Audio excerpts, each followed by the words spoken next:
¿Qué tal, amigas y amigos? Algunos de ustedes me han preguntado, padre, ¿qué es un cardenal? ¿Qué es un arzobispo, un obispo? ¿Qué es un prior? ¿Qué es un canónigo? Bueno, pues precisamente de esto se trata el video del día de hoy. Hice una lista de los nombres que ustedes preguntan y vamos a irla contestando poco a poco. Les recuerdo que no estoy en un estudio profesional, sino en la oficina de la parroquia, junto a otras oficinas, junto a un patio muy cerca de la calle y por lo tanto si entra algún ruido, no nos vamos a distraer y vamos a continuar adelante. Quiero empezar diciendo que la palabra clerical se refiere particularmente a los elementos de la jerarquía eclesiástica.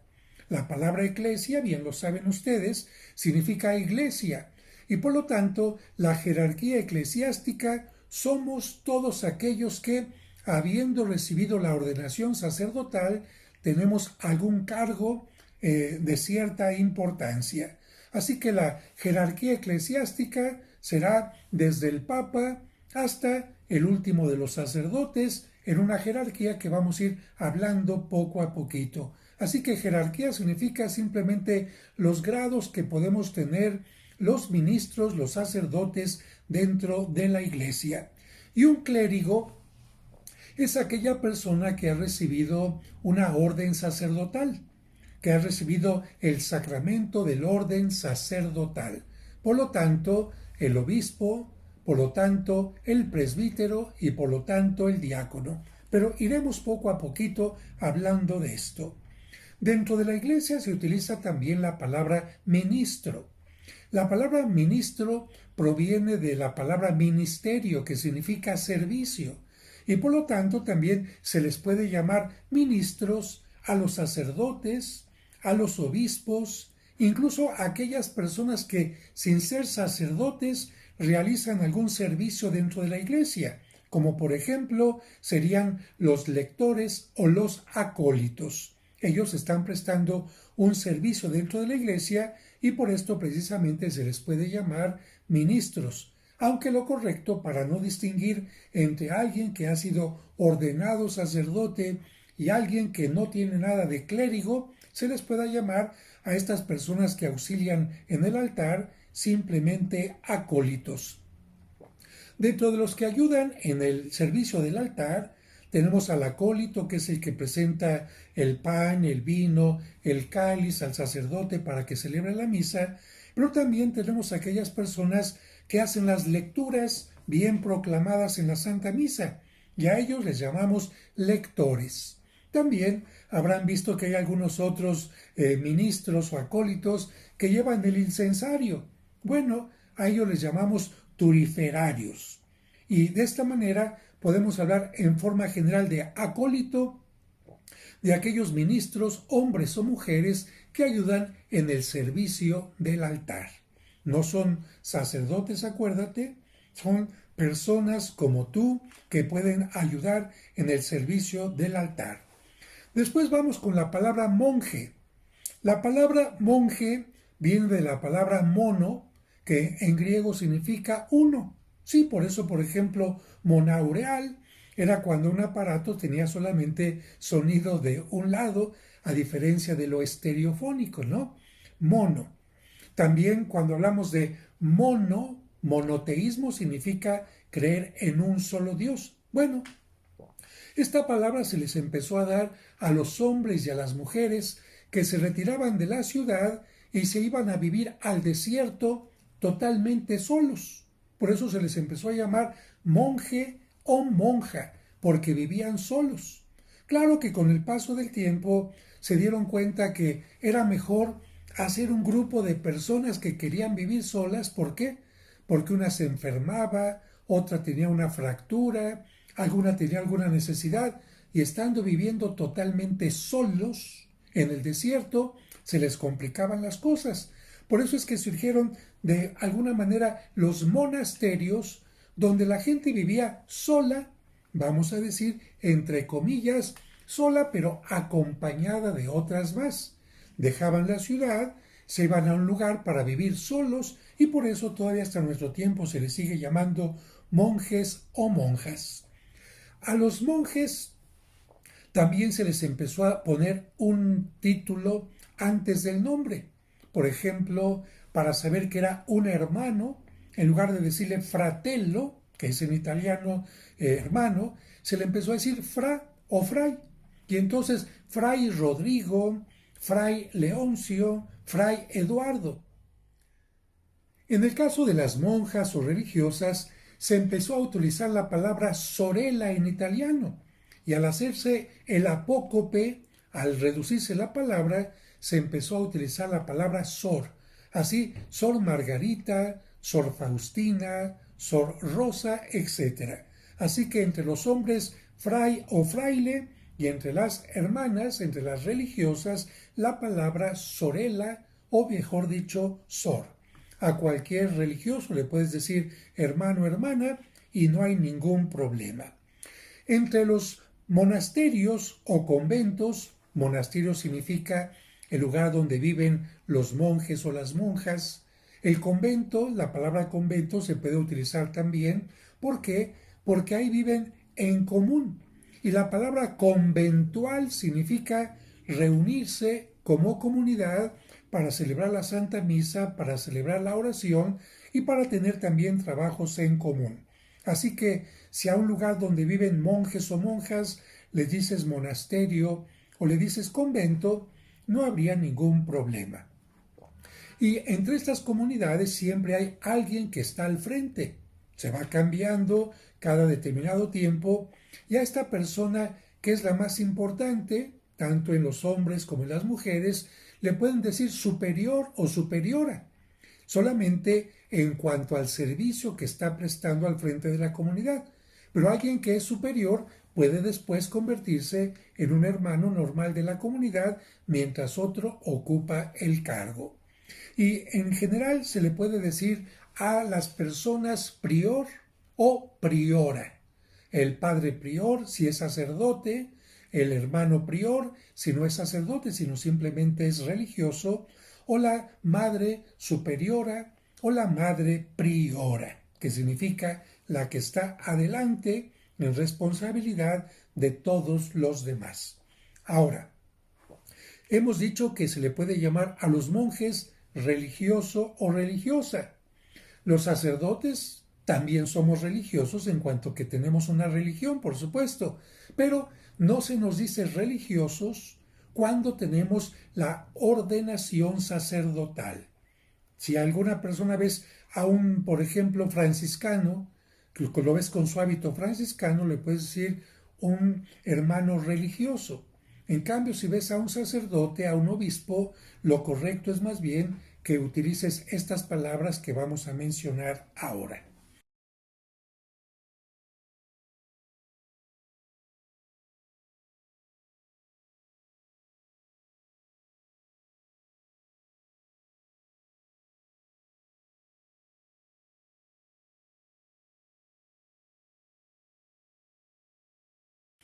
El sacerdocio se divide en 3 grados. Las personas reciben la ordenación sacerdotal, el sacramento, pero con distintas responsabilidades. El sacerdocio, en primer lugar, es el del obispo. La palabra obispo viene de la palabra griega episcopo, que significa el inspector. Por lo tanto, los primeros apóstoles que llegaban a un lugar, fundaban una comunidad, eran los obispos de ese lugar. De tal manera que el obispo de cada lugar es el responsable de toda una comunidad, de todo un territorio.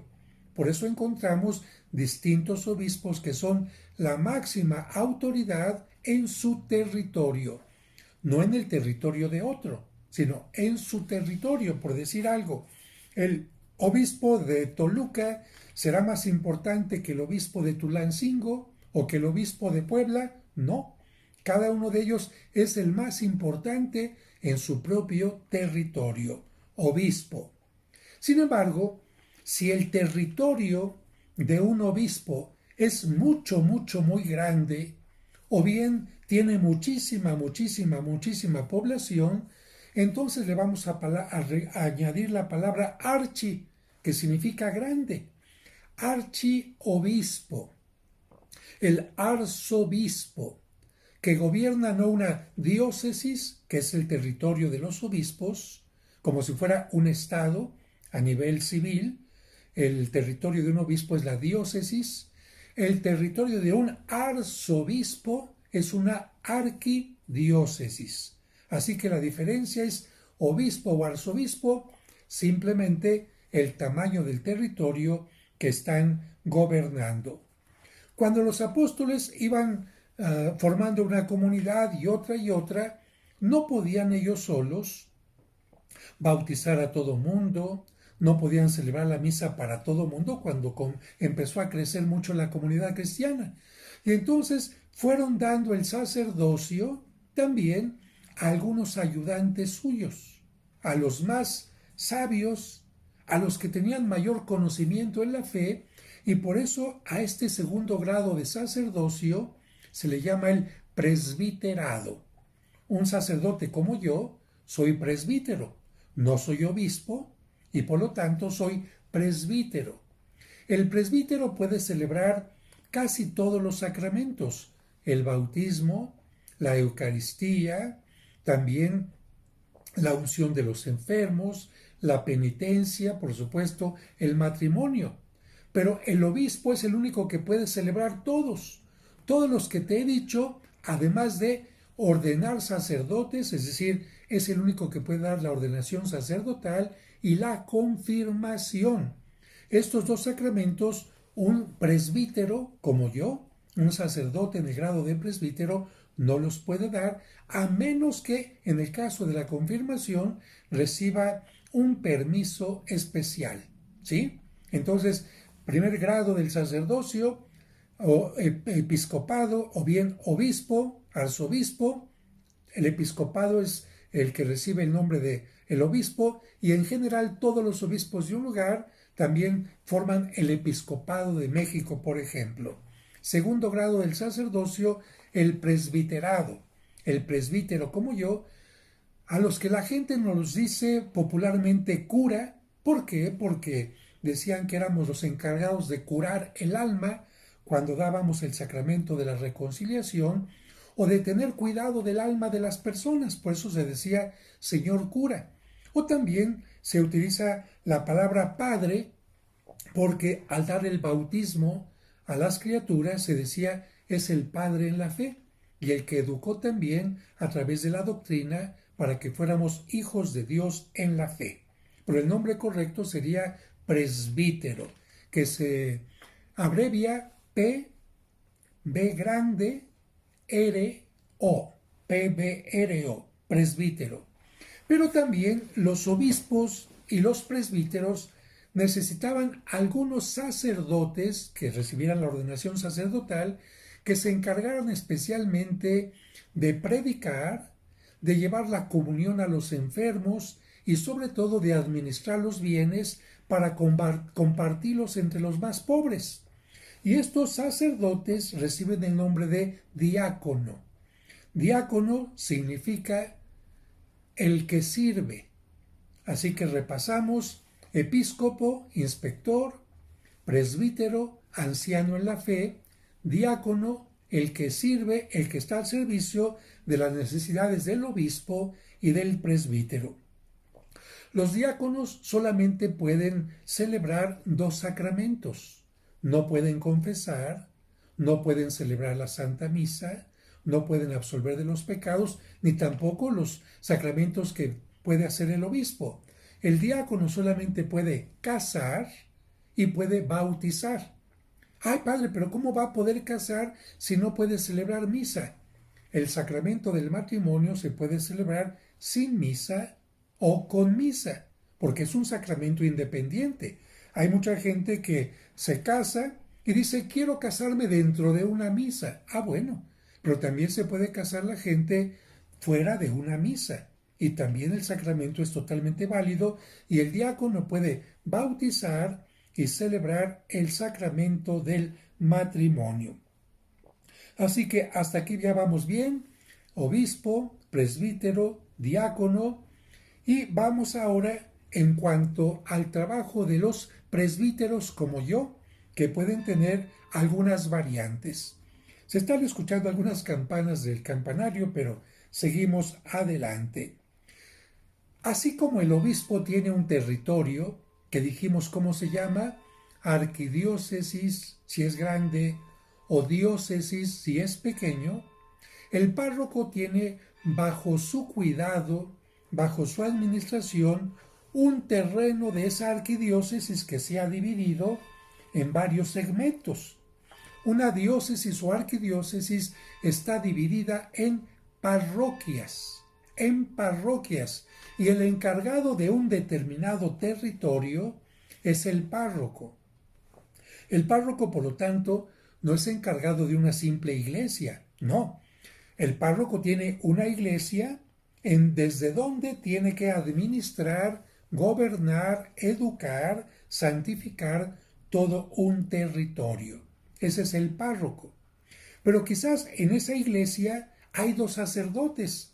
Es que yo he visto que está el párroco, que es el encargado, el responsable, pero hay un sacerdote que le ayuda.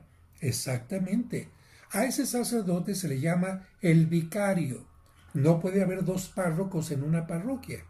A ese sacerdote que apoya, que ayuda, se le llama vicario. Y la palabra vicario significa representante.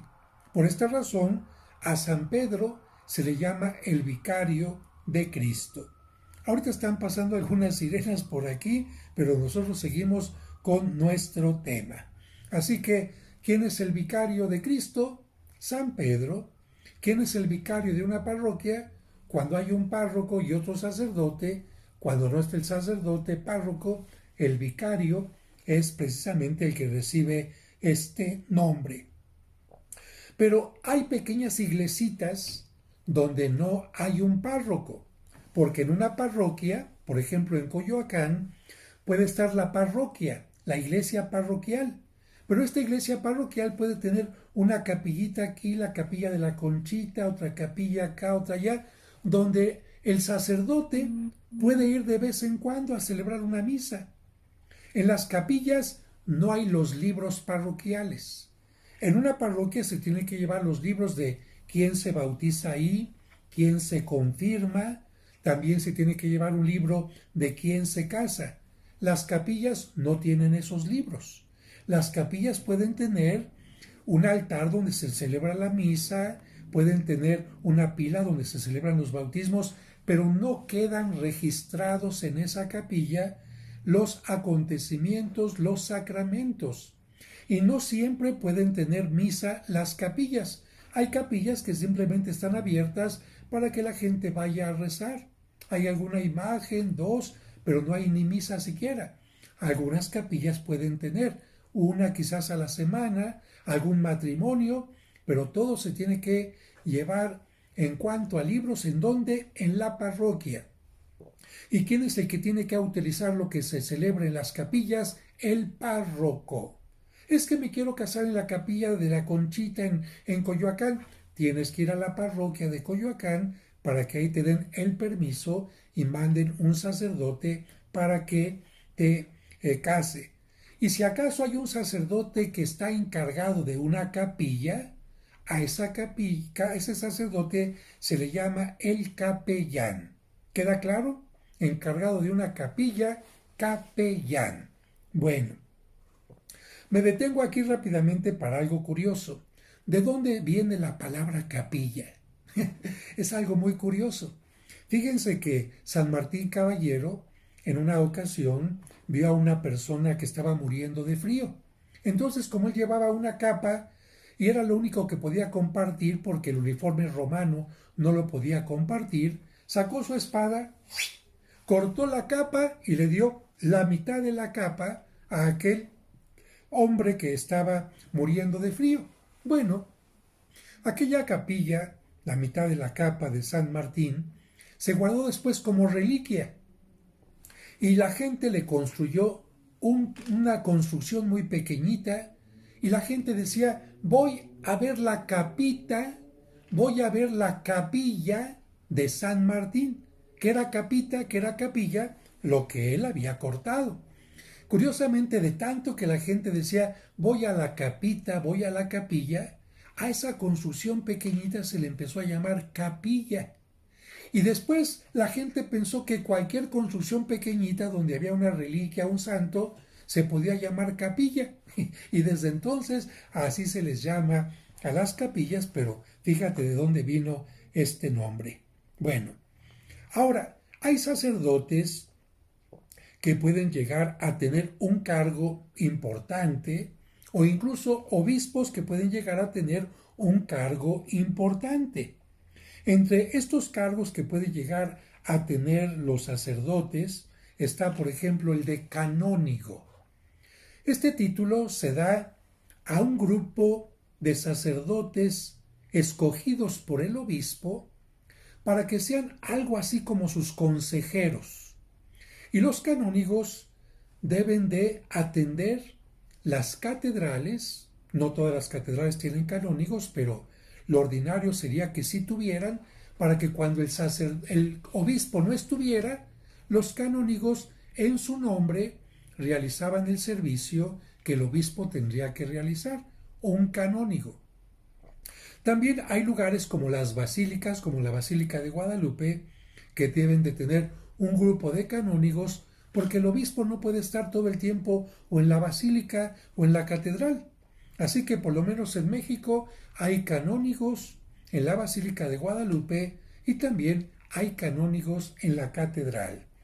Estos sacerdotes vestimos una vestimenta muy semejante a la del obispo, con una sotana con filos de un color como moradito, como rojo, una banda especial también. Y bueno, este es un título que se tiene hasta la muerte y no lo tienen todos los sacerdotes, sino únicamente aquellos que el obispo y por aprobación papal se dan. Después puede haber un sacerdote o un obispo que se encargue de algo que es una abadía. Las abadías son especies de monasterios o conventos con mucha antigüedad, con un gran grupo de religiosos en su interior que pueden estar bajo la orden del obispo, que puede ser abad también, o bien de alguno de los religiosos que tiene el título de abad, y en este caso puedo poner otro ejemplo. La Basílica de Guadalupe durante mucho tiempo tuvo un abad. El abad no era un simple sacerdote, no era un simple canónigo, pero tampoco era obispo.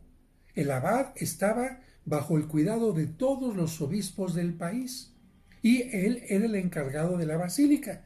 Pero como esto era un poquito complicado, porque decían, mejor vamos a dejar a los abades o abadesas en los monasterios, y en el caso como la Basílica de Guadalupe, vamos a dar un título de rector que pueda ser cambiado cada determinado tiempo.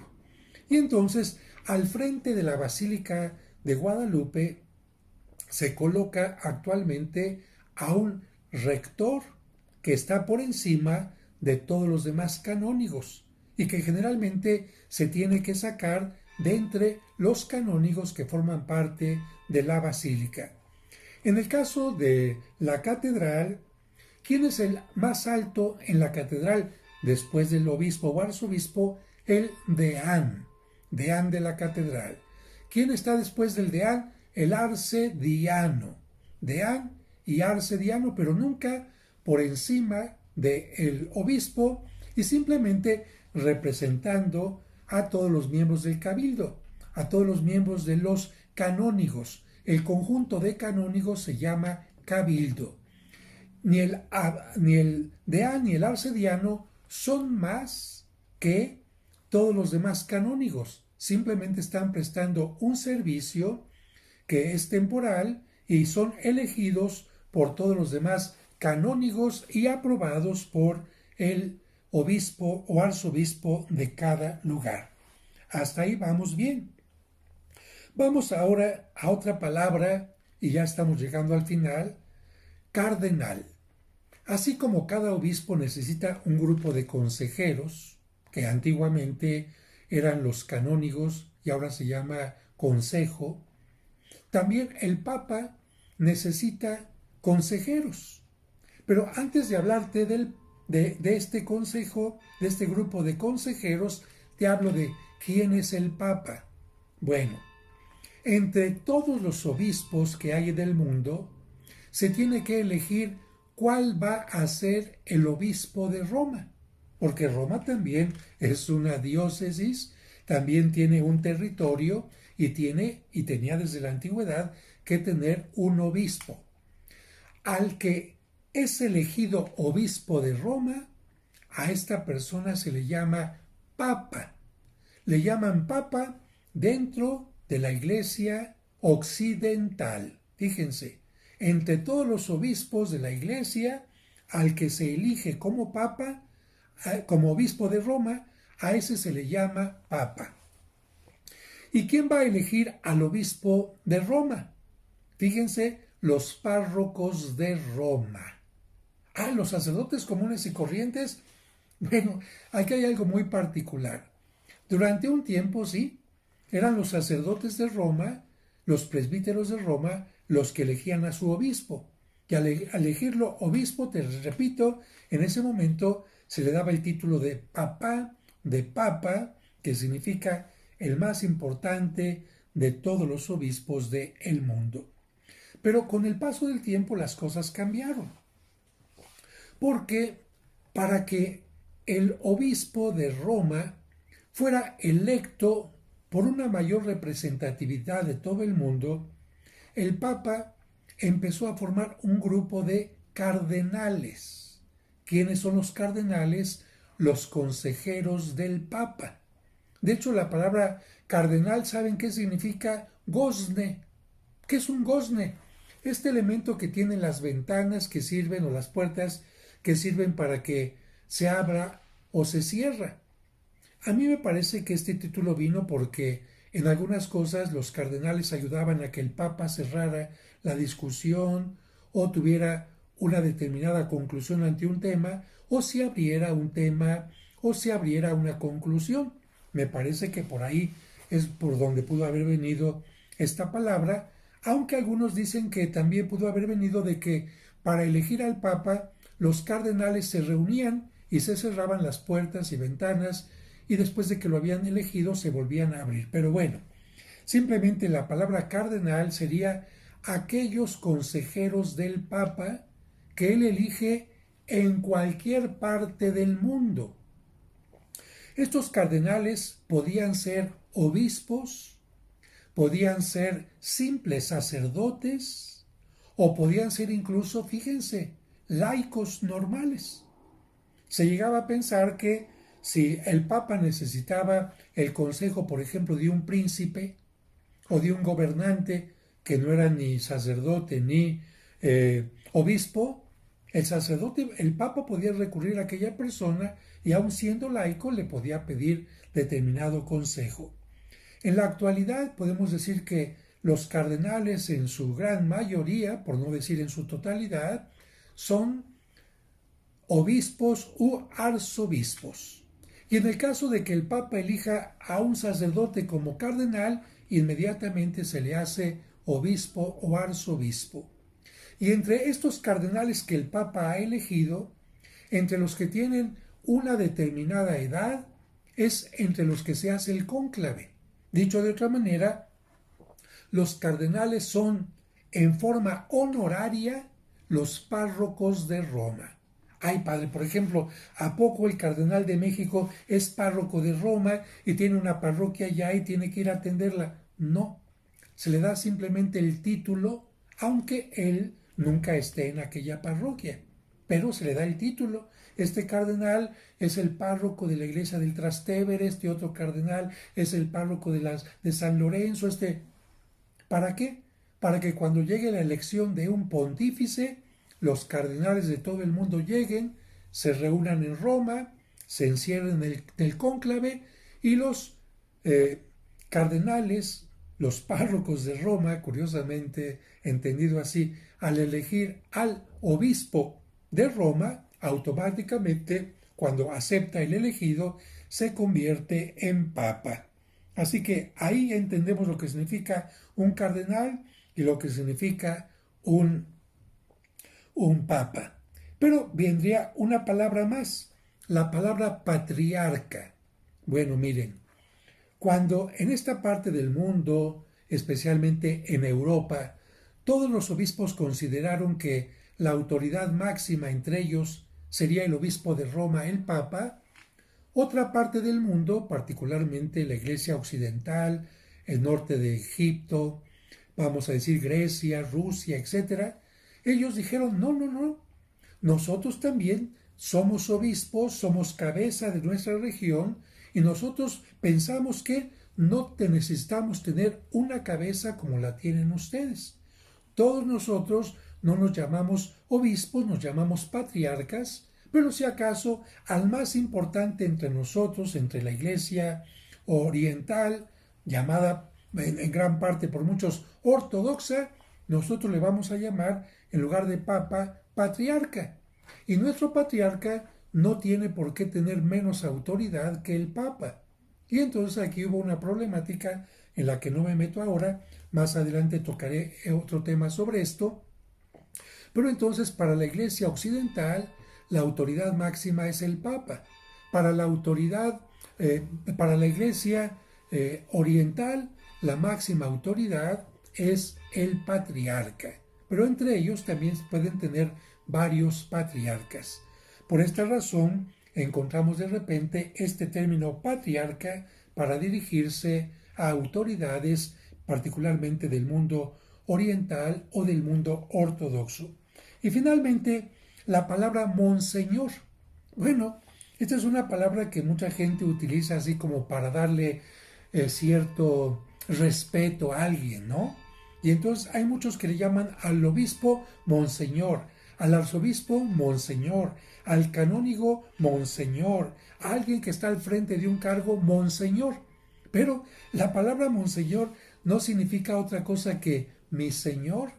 Y esta palabra curiosamente se dedicó un tiempo a todos los que eran ayudantes del Papa. Llegó un tiempo en que el Papa tenía una corte como si fuera de palacio. Y entonces un monseñor era el que le arreglaba los zapatos, monseñor. Otro le arreglaba la ropa, monseñor. Otro le arreglaba el cuarto. Otro le llevaba los libros. Otro esto. Entonces a todos los que eran ayudantes del Papa, sin ser sacerdotes, sin ser obispos ni nada, en Italia se les daba el título de monseñor. Actualmente esta palabra va desapareciendo porque los papas dicen, no, pues yo tengo personas que me ayudan y no tienen por qué tener un título particular. Simplemente llamémosle lo que son. Si alguien es recamarero, si alguien es cocinero, si alguien es sastre, llamémosle así, ayudantes, pero no tenemos por qué utilizar la palabra monseñor. Bueno, espero que con este video les queden más claras estas palabras. Disculpen que a veces digo una cosa por otra, una contra por otra, como dicen. Disculpen que a veces me distraigo por el sonido de las campanas, algún ruido de sirenas, pero queda claro que es un clérigo, que es un ministro, que es un monje, una monja, un fray, un azor, un prior.